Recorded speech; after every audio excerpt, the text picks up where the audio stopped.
Welcome. This is Radio Pras.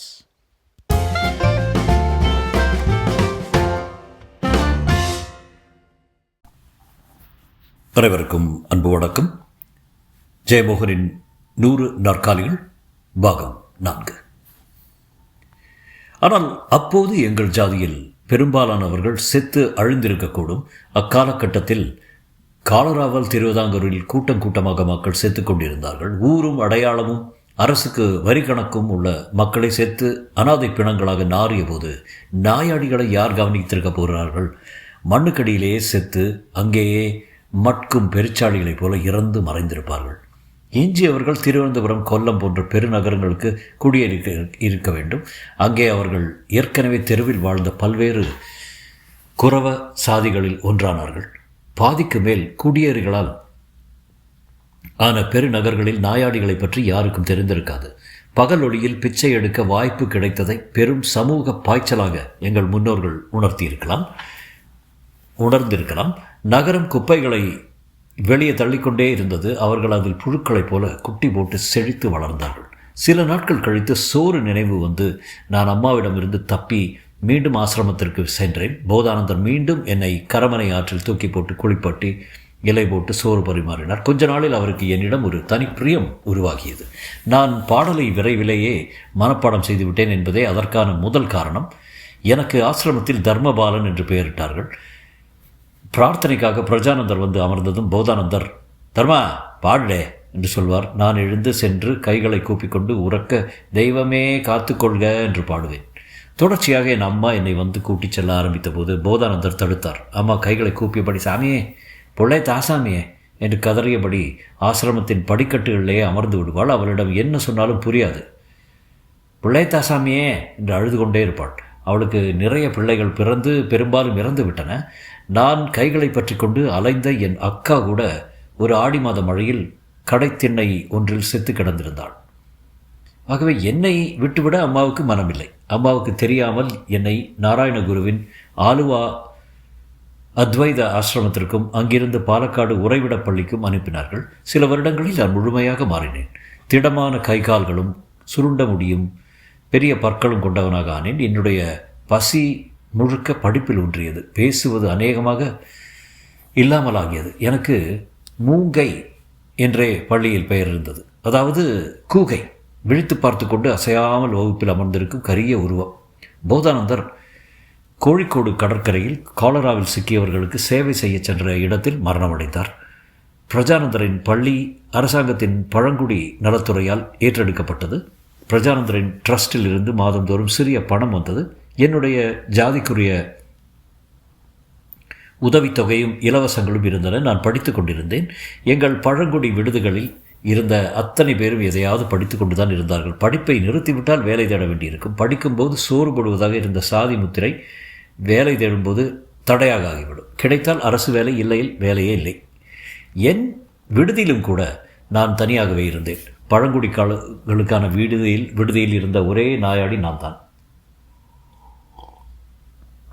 என்னுடன் அறையை பங்கிட்டுக் கொள்ளக்கூட எவரும் இல்லை. நான் மட்டும் கழிப்பறைகளை பயன்படுத்தி கொள்ள அனுமதிக்கப்படவில்லை. அதிகாலையில் எழுந்து ரயில் பாதை ஓரமாக சென்று மீள்வேன். சிறுநீர் கழிப்பதற்கு கூட அருகே உள்ள பொட்டலுக்கு செல்வேன். என்னிடம் பேசும் எவரிடமும் இயல்பாகவே அதட்டல் துணி உருவாகிவிடும். எந்த அதட்டலையும் சாதாரணமாக எடுத்துக்கொள்ள நானும் பழகிவிட்டிருந்தேன். அந்நாட்களில் நான் என் அம்மாவை பார்த்ததே இல்லை. அவளை பற்றி நினைத்ததும் இல்லை. என்னை ஒரு எலி போலவே உணர்ந்த நாட்கள் அவை. பதுங்கி ஒதுங்கி உயிர் வாழ கொஞ்சம் இடத்தை தேடிக்கொண்டே இருக்கும் ஜீவன். ஓடும்போது கூட பதுங்கிக் கொண்டே ஓடக்கூடியது. உடலை பதுங்கிக் கொள்வதற்காக கூன் முதுகுடன் படைக்கப்பட்டது. எப்படியாவது எவர் கண்ணிலும் கவனத்திலும் விழாமல் இருந்து கொண்டிருப்பதை பற்றி மட்டுமே எண்ணிக்கொண்டிருந்தேன். பொருளாதாரத்தில் பட்ட மேற்படிப்பு படித்ததும் என்னை பிரஜானந்தர் பார்க்க விரும்புவதாக சொல்லி அனுப்பினார். நான் திருவனந்தபுரம் சென்றேன். அவரது ஆசிரமத்தில் அதிக ஆட்கள் இல்லை. ஓரிரு வெள்ளையர் மட்டுமே கண்ணில் பட்டனர். வயதாகி முதிர்ந்த பிரஜானந்தரை நீண்ட இடைவெளிக்கு பின்னர் பார்த்தேன். அவரை ஒரு வெள்ளை இளைஞர் தன் பெரிய கைகளால் பற்றி கிட்டத்தட்ட தூக்கி கொண்டு வந்து நாற்காலியில் அமரச் செய்தான். அவரது தலை நடுங்கிக் கொண்டிருந்தது. முடி நன்றாகவே உதிர்ந்து வழுக்கை நிறைய மச்சங்களுடன் இருந்தது. கூன் காரணமாக முகம் முன்னால் உந்தி வந்து நின்றது. மூக்கு வாய் நோக்கி மடிந்து உதடுகள் முழுமையாகவே உள்ளே சென்று வாய் ஒரு மடிப்பு போல தெரிந்தது. நல்லா வளர்ந்து போயாச்சு இல்லையா என்றார். நான் பேசுவது தமிழ் என்ற எண்ணம் அவர் மனதில் இருந்தது. உண்மையில் என்ன காரணத்தாலோ நானும் என்னை முடிந்தவரை மலையாளத்திலிருந்து விலக்கி கொண்டிருந்தேன். என் நிறமும் தோற்றமும் தமிழ்நாட்டுடன் என்னை அடையாளம் காணச் செய்திருக்கலாம். அவரது கைகளும் தலையும் வேகமாக ஆடிக்கொண்டே இருந்தன. அவர் தொடர்ந்து ஆங்கிலத்தில் என்னிடம், எம்ஏ முடிவுகள் எப்போது வரும் என்றார். நான் ஜூனில் என்றேன். என்ன செய்ய போகிற? நான் பேசாமல் நின்றேன். நீ சிவில் சர்வீஸ்க்கு போ என்றார். அவர் கையை தூக்கிய போது கிட்டத்தட்ட வலிப்பு வந்தது போல கையாடியது. நான் பேச முற்பட்டாலும் வார்த்தை வரவில்லை. என்ன பேச்சே இல்லை? நான் மன்னிக்க வேண்டும் குரு என்றேன். ஆங்கிலம் உன் வாயில் வரவில்லை, அதான் உளர்ற. ஆங்கிலம் பேசினால்தான் நீ மனிதன். சரளமாக ஆங்கிலம் பேசாவிட்டால் என்ன படித்தாலும் நீ வெறும் நாயாடிதான். நாராயண குருதேவன் எல்லாரிடமும் ஆங்கிலம் படிக்க சொன்னது சும்மா இல்லை. ஆங்கிலம் படி, முடிந்தால் 40 வயதுக்கு மேலே சமஸ்கிருதமும் படி. நான் சரி என்றேன். பேச்சின் அயற்சியால் அவரது கைகள் நன்றாக ஆடவே அவற்றை தொடைகளுக்கு அடியே வைத்துக் கொண்டார். இப்போது 2 முழங்கைகளும் வெடவெடத்தன. சிவில் சர்வீஸ் எழுத சும்மா ஜெயிச்சா போதாது, ரேங்க் வேணும். எவனும் விடைத்தாளை குனிந்து பார்க்கக்கூடாது. ஆகட்டும் குருதேவா என்றேன். ஜேம்ஸிடம் சொல்லியிருக்கிறேன், ட்ரஸ்டிலிருந்து உனக்கு 4 வருடங்களுக்கு பணம் கொடுப்பார்கள். நான் திடமாக, 4 வருடங்கள் தேவைப்படாது, 2 வருடம் போதும் என்றேன். அவர் நான் சொல்வதை புரிந்து கொண்டு மெல்ல புன்னகை செய்தார். ஆமாம் என்பது போல தலையாட்டி அருகே வரும்படி கையை காட்டினார். நான் அருகே சென்றதும் என்னை தோளில் தொட்டு மெல்ல கழுத்தில் கை சுழற்றி அணைத்து கொண்டார். அவரது கரம் என் தோளில் ஒரு முதிய பறவையின் இறகு உதிர்ந்த சிறகு போல அதிர்ந்தது. நான் முழந்தாளிட்டு அவரது மடியில் என் தலையை வைத்து கொண்டேன். என் தலையை மெல்ல வருடி ஆடும் குரலில், தைரியம் வேணும் என்றார். 100 தலைமுறையா ஓடியாகிவிட்டது, இனிமேல் அமர வேண்டும். நான் விம்மி விட்டேன். என் கண்களில் இருந்து அவரது மடியில் காவி வேட்டியில் கண்ணீர் கொட்டியது. அவரது கைகள் என் காதுகளை மெல்ல பிடித்து விட்டன, என் கன்னங்களை வருடின. அம்மாவை கைவிடாத, அம்மாவை வச்சுக்கோ. அம்மாவுக்கு இதுவரை நாம் செய்தது பெரிய பாவம். அவள் ஒன்றும் அறியாத தூய மிருகம் போல. மிருகங்களின் துயரத்தை ஆற்றுவிக்கவே முடியாது. ஆகவே அது அடியில்லாத ஆழங்கொண்டது. அம்மாவுக்கு எல்லா பிராய்ச்சத்தமும் செய்ய என்றார். நான் பெருமூச்சு விட்டு கண்களை துடைத்தேன்.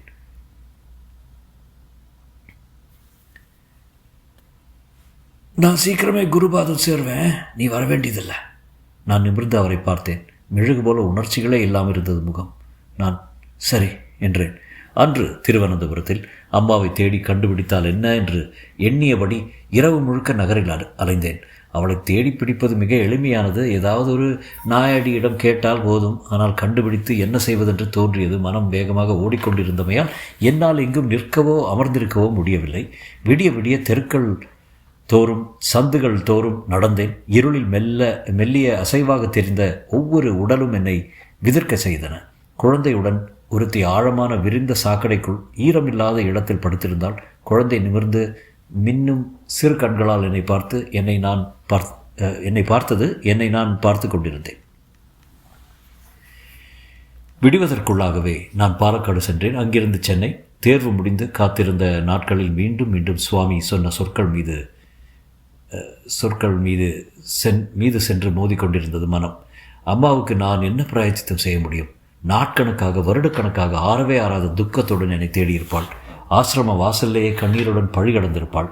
எனக்கு என்ன ஆயிற்று என்று அவளுக்கு எப்படி புரிய வைப்பதென்றே அறியாமல் அவர்கள் திகைத்திருப்பார்கள். ஆனால் நான் என்ன செய்ய முடியும்? சுவாமி சாதாரணமாக எதையும் சொல்லவில்லை. வயதாகி உடல் குறுகியது போலவே அவரது சொற்களும் குறுகி இருந்தன. ஒவ்வொன்றையும் அவர் நெடு நாட்களாக சொல்ல எண்ணியது போல் இருந்தது. எல்லா வரிகளையும் நான் மீண்டும் மீண்டும் சொல்லாக பிரித்து பொருள் கொள்ள முயன்றேன். நான் நேர்முகத்திற்கு செல்ல வேண்டிய நாளில் சுவாமி திருவனந்தபுரத்தில் சமாதியான செய்தி வந்தது. அவர் என்னை வரவேண்டாம் என்று சொன்னதற்கு பொருள் புரிந்து திடுக்கிட்டேன். அவர் சொன்ன ஒவ்வொன்றுக்கும் மேற்கொண்டு என் வாழ்நாளில் அர்த்தம் காணப்போகிறேன் என நினைத்தேன். மதுரையில் பதவியேற்ற மறுவாரமே திருவனந்தபுரம் வந்தேன். காவல்துறையை கொண்டு ஒரே நாளில் என் அம்மாவை தேடி பிடித்தேன். போலீஸ் ஜீப்பில் பின்பக்கம் ஒப்பாரி வைத்து அழுதபடி வந்த பங்கரையான கிழவிதான் என் அம்மா என்று கண்ட முதல் கணம் சட்டென்று அவளை திருப்பி அனுப்பிவிட வேண்டும் என்று தோன்றிய எண்ணத்தை வெல்ல என் முழு ஆன்ம சக்தியும் தேவைப்பட்டது. செதில் அடர்ந்த சிறுமமும் மெலிந்து ஒட்டிய உடலும் கந்தலாடையுமாக கைகூப்பி அழுதபடி அமர்ந்திருந்தவளை லத்தியால் ஓங்கி அடித்து, இறங்கடி சாவமே என்று அதட்டினான் கான்ஸ்டபிள். அவள் வேண்டாம் தம்ரா, தம்ரா ஒன்றும் செய்யலை தம்ரா, வேண்டாம் தம்ரா என்று அலறி இரு கைகளாலும் ஜீப்பின் கம்பியை பிடித்து கொண்டான்.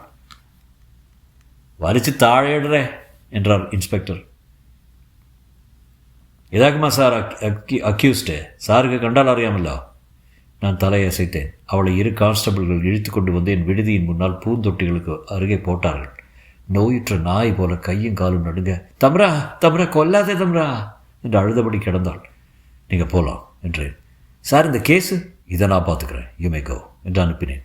அவர்கள் சென்ற பின் மெல்ல அம்மா அருகே அமர்ந்தேன். நடுங்கிக் கொண்டு பூச்செடிகள் மேல் சாய்ந்த இலைகளுக்கு ஒளிந்து கொள்வது போல பதுங்கினான். அம்மா, இது நானாக்கும், காப்பன். தம்ரா தம்ரா என்று கைகூப்பி கண்ணீர் வழியே சொல்லிக்கொண்டே இருந்தாள். நான் அவள் கூப்பிய கையை தொட்டேன்.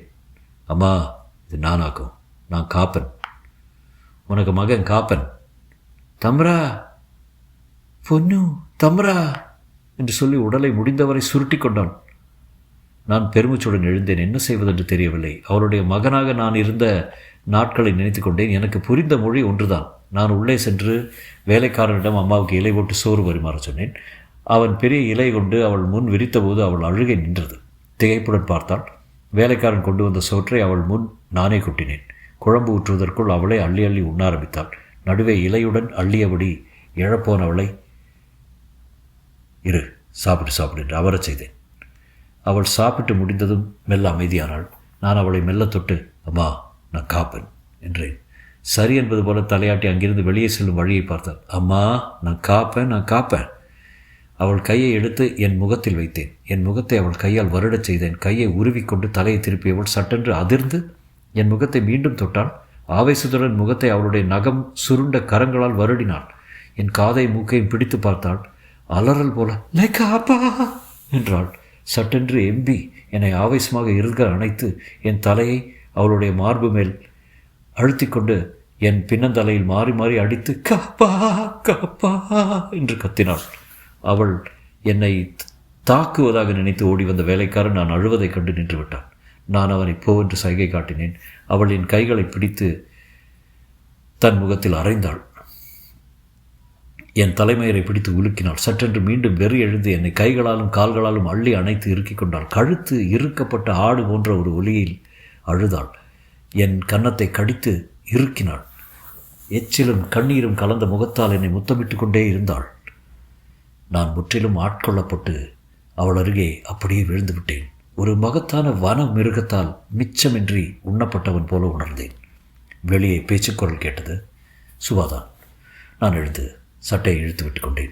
டாக்டர் இந்திராவும் சுபாவும் பேசியபடியே உள்ளே வந்தார்கள். என்னை பார்த்ததும் டாக்டர் சிரித்து, நாவை காடேஜ், அப்போவே எனக்கு சந்தேகம்தான் என்றார். நான் ஒன்றும் சொல்லவில்லை. அவர் அம்மாவை சோதனை போடும்போது நான் சுபாவை பார்த்தேன். அவள் சாதாரணமாக நின்றாள். டாக்டர், ஒன்றுமே இம்ப்ரூவ்மெண்ட் இல்லை, பார்ப்போம் என்றபின் சுபாவின் கையை தொட்டுவிட்டு வெளியே சென்றாள்.